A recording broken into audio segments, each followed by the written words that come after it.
नमस्कार, मैं हूं आशीष और आप देख रहे हैं आशीष कॉमर्स क्लासेस। मेरे प्रिय साथियों, हम लोग अपने वीडियोस में बात कर रहे थे सेलिंग और एडवर्टीजमेंट की, जिसमें हम लोगों ने सबसे पहले सेलिंग को पूरा समझ लिया था। अब हम लोग एडवर्टीजमेंट को पढ़ रहे हैं और एडवर्टीजमेंट में हम लोगों ने पहले 5 लेक्चर को समझा था।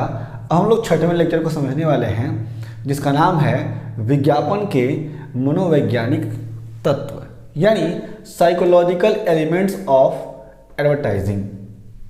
तो कहने का मतलब है कि जब कोई भी कंपनी विज्ञापन करती है तो विज्ञापन में उसके कौन कौन से मनोवैज्ञानिक तत्व हो सकते हैं जो किसी भी कस्टमर को, या फिर मैं नॉर्मल टर्म्स में और जाऊं तो जिन लोगों के पास यह विज्ञापन पहुंच रहा है, किस तरीके से उनको मनोवैज्ञानिक स्तर पर प्रभावित करती है। जो भी बातें कही जाती हैं, जो भी इंफॉर्मेशन पहुंचाई जाती हैं किसी भी विज्ञापनकर्ता कंपनी के द्वारा, उसको हम लोग समझने वाले हैं।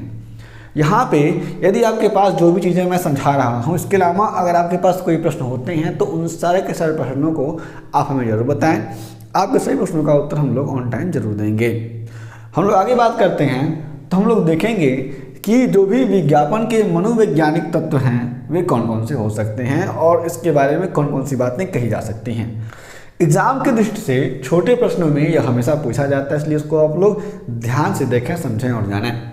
कहा गया है कि प्रत्येक विज्ञापनकर्ता कंपनी यह चाहती है, क्या चाहती है कि वह अपने विज्ञापन से लोगों को इस प्रकार प्रभावित करे कि उनके मन में क्रय प्रेरणा जागृत हो जाए।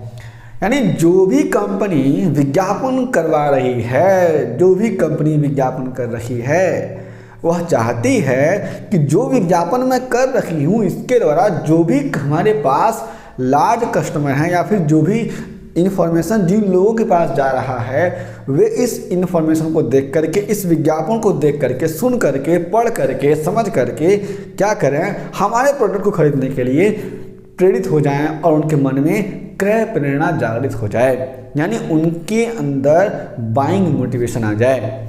ठीक है, आगे कहा गया है इसे इस प्रकार से भी कह सकते हैं कि हर कंपनी चाहती है कि वह अपने द्वारा किए जा रहे विज्ञापन से लोगों को प्रभावित करे। क्या करे? प्रभावित करे, इन्फ्लुएंस करे, उनके दिमाग पर एक छाप छोड़ दे। आप लोगों ने बहुत सारे एडवर्टीजमेंट देखे होंगे, डर के आगे जीत है, ठीक है ना, thumbs up test the thunder. ठीक है, ये क्या है? यह स्लोगन है उन सारी कंपनियों के द्वारा जो कंपनियां इन्फ्लुएंस करना चाहती हैं कस्टमर को। यहाँ पे जो भी बातें कही जाती हैं, आगे कहा गया है कि प्रभावित करें। अब क्यों प्रभावित करें? ताकि प्रभावित होने वाले लोग उनके द्वारा उत्पादित वस्तुओं को खरीदने के लिए तैयार हो जाएं, और जो भी वस्तुएं उत्पादित की जा रही हैं किसी भी कंपनी के द्वारा, जिनके द्वारा एडवर्टीजमेंट किया जा रहा है, उनके प्रोडक्ट को सारे के सारे लोग, अधिकतर लोग मैं कह सकता हूं, खरीदने के लिए तैयार हो जाएं। यहाँ पे मैं आपको एक बात बताना चाहता हूँ कि अगर हमारे वीडियोज़ में तमाम तरह की कोई भी बातें कही जाती हैं, एग्जाम्पल के लिए हम लोग सारी की सारी बातों को इन्वॉल्व करते हैं, जैसे किसी कंपनी का नाम ले लिया या फिर किसी भी कंपनी का स्लोगन कह दिया। ठीक है, आगे चलते हैं। कहा गया है आगे कि इसके लिए किसी भी कंपनी के लिए मनोवैज्ञानिक सिद्धांतों का अध्ययन आवश्यक है।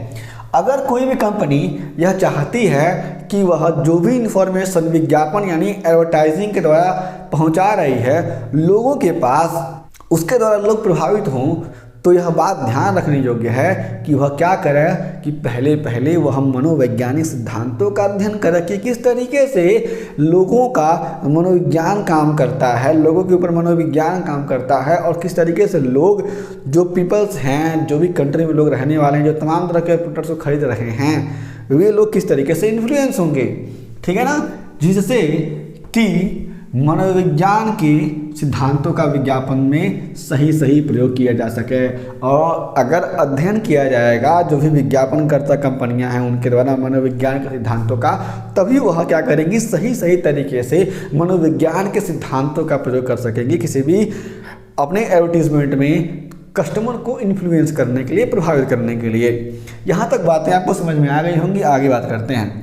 आगे कहा गया है कोई भी विज्ञापन अपने उद्देश्य में सफल तभी माना जाता है जबकि वह पाठक के मनोविज्ञान के अनुकूल हो।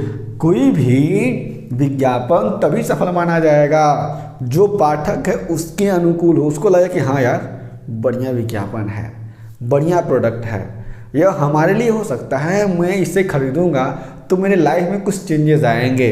वह डीपली इन्फ्लुएंस तभी हो सकता है अगर वह विज्ञापन उसके अनुकूल हो, उसके लायक हो, ठीक है ना, उसके अनुसार हो, हम लोग कह सकते हैं। आगे कहा गया है एक सफल विज्ञापन के मनोवैज्ञानिक तत्व कुछ इस प्रकार से हो सकते हैं। और कौन कौन से तत्व हो सकते हैं आप लोग देखेंगे, बहुत ईजी है। हम लोगों ने पहले भी जब मार्केटिंग पढ़ा हुआ है तो उसमें पढ़ा हुआ डिटेल से हम लोग यहाँ पे हल्का सा रीड कर लेते हैं। पहला है ध्यानाकर्षण, यानी जब कोई भी कंपनी विज्ञापन करती है तो वह चाहती है कि जो भी लोग हैं उनका ध्यान हमारी तरफ आकर्षित हो, क्योंकि बहुत सारे कस्टमर हो सकते हैं, मान लीजिए